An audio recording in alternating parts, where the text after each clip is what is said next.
Dubai আপনি যদি এই মুহূর্তে বলি দুটা প্রজেক্ট যেটা আপনাদের সাজেস্ট করবে ইনভেস্টমেন্টের জন্য যারা প্রবাসী আছেন তাদের জন্য। প্রথম প্রজেক্টটা হচ্ছে গ্র্যান্ড পোলো, যেটা আসতে যাচ্ছে আপনার মাকতুম এয়ারপোর্টের কাছাকাছি, ঠিক আছে, দুবাই সাউথের দিকে। সো এটা মাকতুম এয়ারপোর্ট, এটার কাছাকাছি আসতে যাচ্ছে হচ্ছে গ্র্যান্ড পোলো বা ইমার। আর যদি আপনি মনে করেন যে আপনি নিজে থাকবেন কিন্তু আপনি চাচ্ছেন আপনার অফিস ডাউনটাউন বা বিজনেস বের আশেপাশে, তাহলে এই ডাউনটাউন বা বিজনেস বের আশেপাশে যে প্রজেক্টটা আসতে যাচ্ছে সেটা হচ্ছে নাদল শিবা গার্ডেন্স। এই নাদল শিবা এরিয়াতে সেটা আবার মিরাসের আসতে যাচ্ছে। কিন্তু এই দুইটা প্রজেক্ট কিন্তু আবার সবার জন্য না, আপনার ডিম্যান্ড অনুযায়ী, রিকোয়ারমেন্ট অনুযায়ী এই দুইটা প্রজেক্ট। কিন্তু সবচেয়ে বেশি রিটার্ন আসবে ইনভেস্টমেন্টের উপরে সেটা হচ্ছে এই যে গ্র্যান্ড পোলো বা ইমার যেটা আসতে যাচ্ছে মাকতুম এয়ারপোর্টের আশেপাশে, সেটা আপনাকে সবচেয়ে বেশি রিটার্ন দিবে। কেন? কারণ এখন মাত্র 7 to 8 নাম্বার ক্লাস্টার লঞ্চ হয়েছে।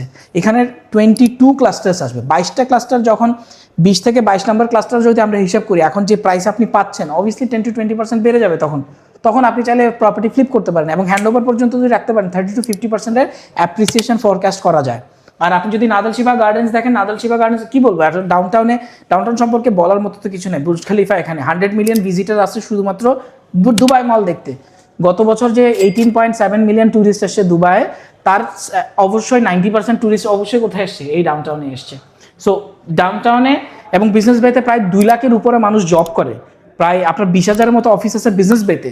ডিআইএফসিতে আছে প্রায় 40,000 মানুষ, সেখানে প্রায় 7,000 অফিসেস আছে। ট্রেড সেন্টারে প্রায় 400-র মতো ইভেন্ট হয়েছে, 2.6 মিলিয়ন ভিজিটার এসছে।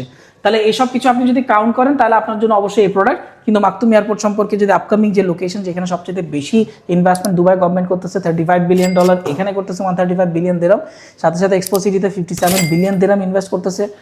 ডিপি ওয়ার্ল্ড যেটা অপারেট করে জেবল আলী পোর্ট, জাফজা এরিয়াতে যেটা জেবল আলী ফ্রি জোন, সেখানে প্রায় 10,000 কোম্পানিজ আছে এবং কতগুলো মানুষ এখানে কাজ করছে, thousands of people are working here. So এদের জন্য ভালো কোনো লোকেশন নেই, যে লোকেশনগুলো ইমার এবং অন্যান্য ডেভেলপার ড্যাম্যাক তারা বানাতে যাচ্ছে। So this are the two wonderful project that came up in the market. এটার 80-20 পেমেন্ট প্ল্যান, ওটা 60-40 পেমেন্ট প্ল্যান, কিন্তু দুটাই 50% কনস্ট্রাকশনের পরে আপনি মর্গেজ অ্যাপ্লাই করতে পারবেন। যদি বিস্তারিত জানতে চান, প্রবাসী হয়ে থাকেন, তাহলে আমার সাথে এখনই কন্ট্যাক্ট করুন। নতুন ভিডিওর জন্য আমাকে এখনই ফলো করুন।